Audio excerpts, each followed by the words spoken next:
The Regent BR9, let's check it out.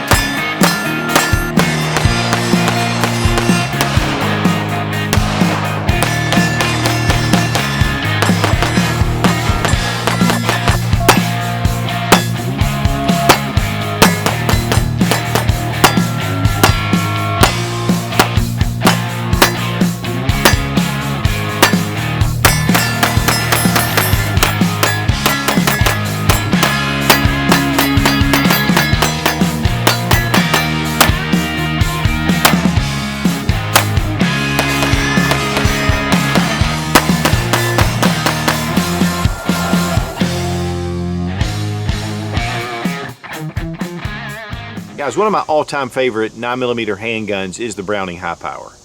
It's just sleek, it's classic, the quality is over the top, and these guns were the official sidearm for the British military for decades. In fact, during World War II, these really showed themselves not only by the British, but also by the Germans when they took over the FN factory.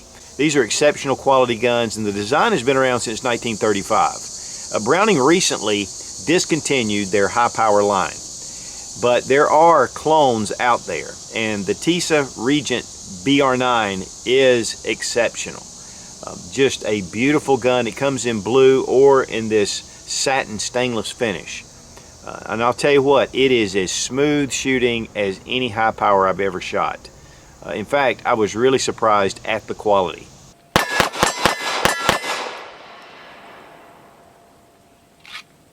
Man, that's smooth like butter. Now, ever since I saw Graham Bates' review of the BR9, I wanted one. Being a big high power fan, LKCI got in touch with me and they sent this pistol for the test and evaluation. Now, one of the big pluses for the Regent BR9 is that it is a Browning high power clone, and that means that parts interchange. So you can change out the trigger, the hammer, the barrel. I mean, there's a number of magazines, grips, of course, different controls, and there's a lot of companies that make aftermarket parts and plus Browning parts that would fit on this pistol. There's only one thing that doesn't interchange, and those are the sights. Now, they have a kind of a Novak style sight, which is nice. It's a 3-dot sight, but unfortunately, for some reason, they didn't go that direction. So I'm sure that there will be aftermarket sights available because these have already become pretty popular. Now, first thing we're going to do is drop the magazine, and you'll notice first that the magazine does not eject. It's made to be retained until you pull it out, and that's because it's European military doctrine, so you won't lose your magazine. You tuck it away, and the gun is unloaded. Now, the hammer's back, and you'll notice that when you pull the trigger, there's no action unless you reinsert the magazine. It has a magazine disconnect, which is typical for your Browning high power designs. Now, another big thing about this handgun in particular is that this one is the SS model. It's the stainless steel, and it is stainless. It's not a finish on it. It's a brushed stainless. It's very well done. That's one of the things about this and the blued version, is that the finish is just exceptional on these handguns. It is your traditional Browning design, all the internals again, and it fires like a high power. Now, recently Browning has announced that they're no longer making the Browning high power, and so most of those pistols, and I went and looked on Gunbroker and looked on a couple of places, they're running now about $750 up, and that's even for used models. And so, you know, and then there's some collector series guns that go into the thousands. So this handgun itself, from what I can tell, is running in the stainless about $550, and for the blued model about $500 or just under. And so really this is a great alternative if you've always wanted a high power. This is something I think that would be great to look at. It is the old school, and it is single action. Now, what that means is that the trigger does not actuate the hammer. You'll notice that there's no action, the same as your 1911. But what happens is you load your magazine, you rack the slide to enter a fresh round, and then the hammer's in the rear position, and then every time you pull the trigger, it continues to fire until your magazine runs empty. Here you have your safety, which is a very minimal safety. and it's a little stiff, but not difficult to engage. There are some extended safeties that make it better if you're going to carry this gun for self-defense. Of course, you have your long slide release, and this is also a takedown lever. We bring it back into the position. I guess I better take my safety off, and it locks it home. It is, again, a slide release, so you hit that slide release and it'll go home as well.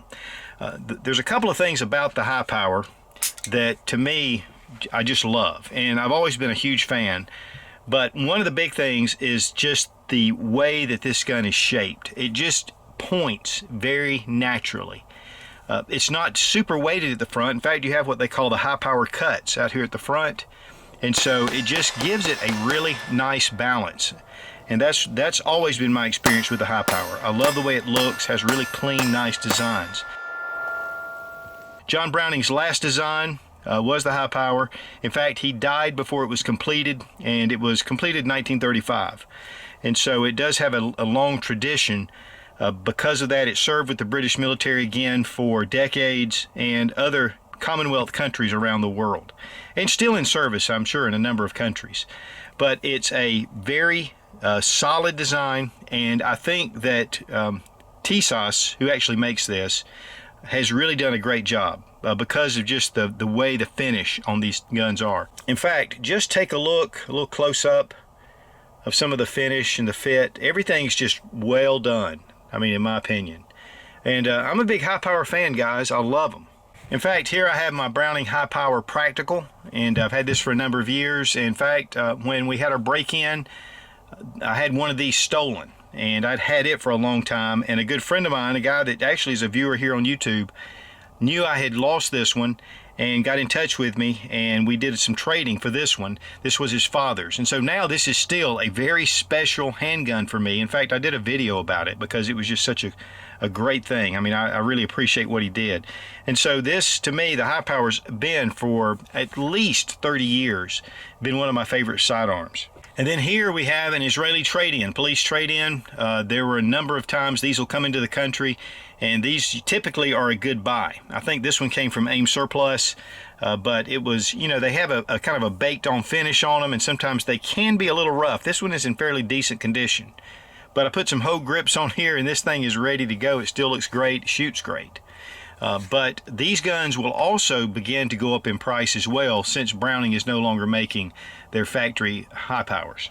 Now, as far as the BR9 goes, we have these really nice hardwood grips. One of the things about it, though, the checkering is very smooth. It's not very aggressive, and then of course you don't have any aggressiveness or any kind of texturing on the front and back strap. But honestly, the way this gun feels your hand because of the double stack magazine, it just has a good solid feel to it. And really, when shooting it, I didn't feel like it was going to slip, but it's definitely a little thinner. I think having a little more of an aggressive grip here would be nice, especially if you're planning on using this for a self-defense gun. Also, your mag release, of course, is right here. It is not interchangeable. Very similar to the 1911 style as far as the way it's fit. And of course, your safety is on one side, but you can get ambidextrous safeties, and of course your slide release or slide stop. So this gun is really dedicated for right-handed shooters, but of course a lot of the left-handed guys out there have become used to this. But one of the big things about the high power is this hammer. It can cause hammer bite because it comes way down like this, and if you have beefy or meaty hands or large hands, this can actually pinch your hand. Now, we shot quite a few rounds. In fact, I've shot about 400 rounds through this handgun. And then also my good friend Robbie Wheaton and my daughter Sarah Mack, we were shooting it quite a bit on top of that. So we probably put about 600 rounds through this handgun. And I didn't have any issues whatsoever, but Robbie did. And Robbie's a pretty big guy, and he rides a real high grip. And so I've noticed that a lot of guys that shoot this kind of relax their grip a little bit just to miss that hammer. But it is something to consider when thinking about this handgun. The sights, again, are not interchangeable, but they are kind of a Novak 3-dot sight. They can be adjusted for windage, and they are dovetailed in. Unfortunately, the dovetail is just slightly larger than your standard high power. Again, I'm not really sure what they were thinking there, but anyway, these still are very adequate sights. Of course, there is no accessory rail. The trigger guard is rounded. It's not super large. This really is the classic Browning design. And guys, I'll tell you, if you've never shot one, I highly recommend it because they're just such smooth shooting handguns. It does come with 2 magazines, a 13-round Metgar magazine, which is the traditional capacity of your high power, and a 15-round. In fact, I think this is actually the 13-round. But it's one of each, and we use both interchangeably without any problems. I have a lot of other Metgar mags, and they make really high-quality mags. One thing, though, that I do want to mention, because I had put some pictures up on Instagram of the BR9, and a couple of people came in that Yankee Marshall had some issues with his. And I went and watched his video, and you know, some of the issues he was having, we just didn't have. I know that I think that actually one place in the frame that he said he filed down a little bit and then quit having any issues, it's pretty much the same on this one as it is on my high power. But guys, I'll tell you again, we shot about 600 rounds through this handgun without any malfunctions. Now, one thing that did happen, and I didn't notice it until after I was previewing some of the shooting video, is after one string of shots, the slide was back, and I turned the pistol around, and inside I could see a spent shell that didn't quite get thrown out of the chamber, and not sure exactly what happened there, but it did not impede the function of the gun. So that's just one thing to note. Now let's check trigger pull, and we're going to have to pull the hammer back and go ahead and make sure the gun is unloaded. I've got to leave the magazine in because of the disconnect. Here we have a little bit of play right here. It's not super smooth, but not really gritty. Just a little tiny bit of resistance. A nice crisp break, which is inherent with the single action. We're going to check the reset right about there. It is not really that audible or tactile. I mean, it's light, and then it comes back on, so you can see the trigger action there. There are a number of different triggers that you can replace with this, and aftermarket triggers, and so this is not a problem. But honestly, even with this trigger, it is a really nice trigger, especially if you're used to shooting a lot of the striker fire pistols. Now we're going to check trigger pull weight with our Lyman trigger gauge from Brownells. 6 pounds 7 ounces. 6 pounds 6.1 ounces. 6 pounds 15.2 ounces. I've tested that a number of times, and it's pretty consistently with the 6.5 pound range. But one of the things about it is, really, with the way that the trigger is so crisp, it belies its weight. And you know, crispness is always most important with your trigger pull. Now, if it's a super heavy trigger pull, that can be a problem. But to be honest with you, this has a nice crisp break, and it's definitely a good trigger. I want to thank Fiocchi USA for sponsoring the ammo. We're using 115 grain full metal jacket, and also I want to thank Lula for being just awesome.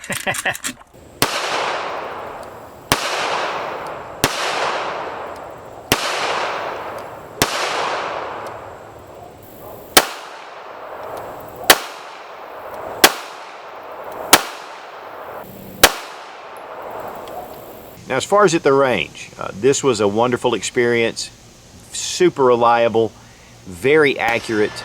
The quality that they put into this pistol show up just like the Browning high power. I mean, it was like shooting a Browning high power, which is just a very smooth shooting gun.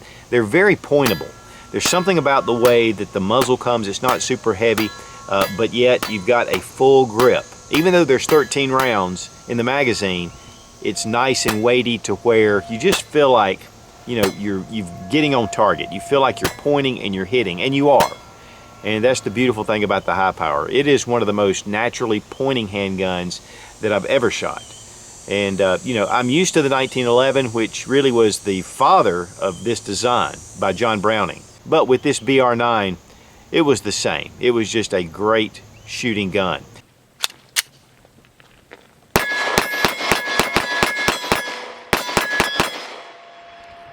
Dang, this thing's smooth. Now, to disassemble the firearm, we're going to drop our magazine. Again, make sure the gun is unloaded. First thing we want to do is to bring back our slide. And you'll notice that there's a notch where the safety engages, and there's a notch very similar. We just bring it back and engage into that second notch. With that, on the back here, there's a little nub, and we're going to push it forward. But what we want to do is push up on our slide release. It makes it so much easier to bring it out. If it's tough, you can take your base plate of a magazine and push it. But to me, as long as you kind of push that up, it should come right out. And you'll notice that this is one complete piece. Now we release our safety and then just bring it on out. We do have our recoil spring guide rod, a little different with the high power, but this is of course a original Browning design. And then we have the barrel. The slide, the milling inside is just excellent. I mean, I've searched through here, and of course we've shot quite a few rounds, again about 600 rounds, but even then the interior is extremely well done. No tooling marks. It just shows that this is a really quality fit together. I mean, everything is fit very well, very precision. One thing I will kind of caution you on is with stainless steel, you want to make sure that you do keep it lubed, because if it gets dry, it can cause galling because of stainless steel. So just make sure you keep those rails, and you can see the nice thick rails for your slide rails. And guys, while this is kind of an old school design, that's all you need to do to field strip, and it's pretty simple. For a reassembly, just throw in your barrel, recoil spring and guide rod.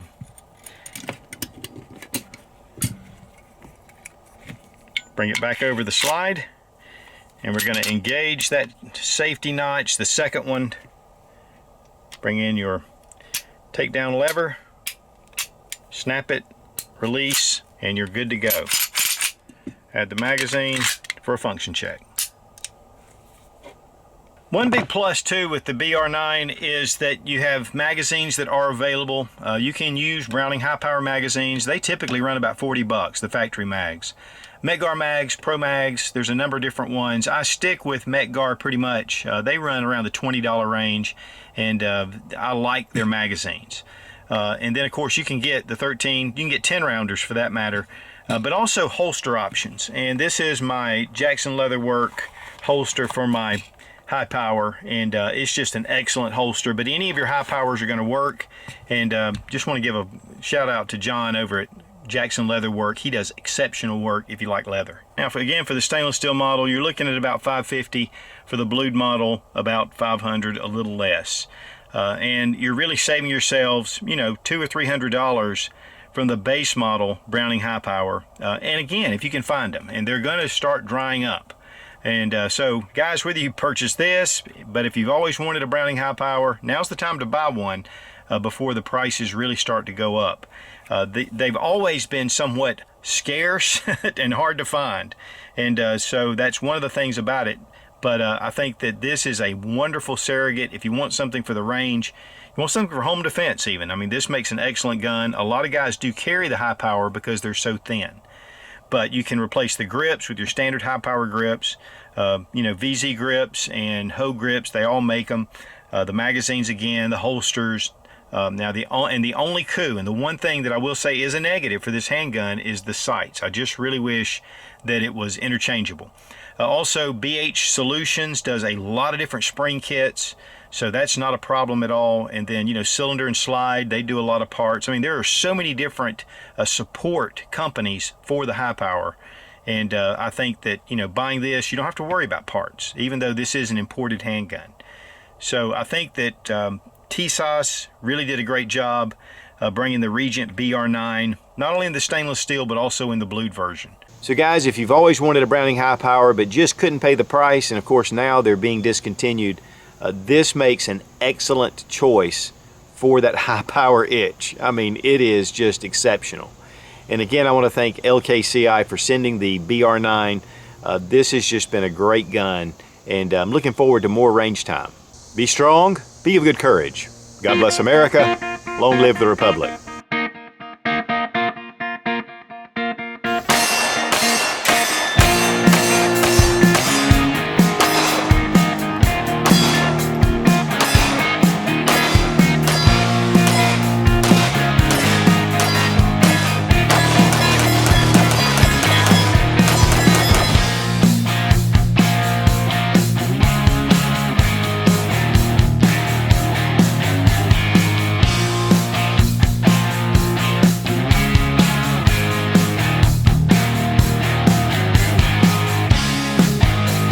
military for generations. Of course, the magazines that included are... Okay, I don't want to do this. I'm going to do this. Just because it's the same as we've been doing, it's going to look the same. All right. We good. All right, let's get the cameras.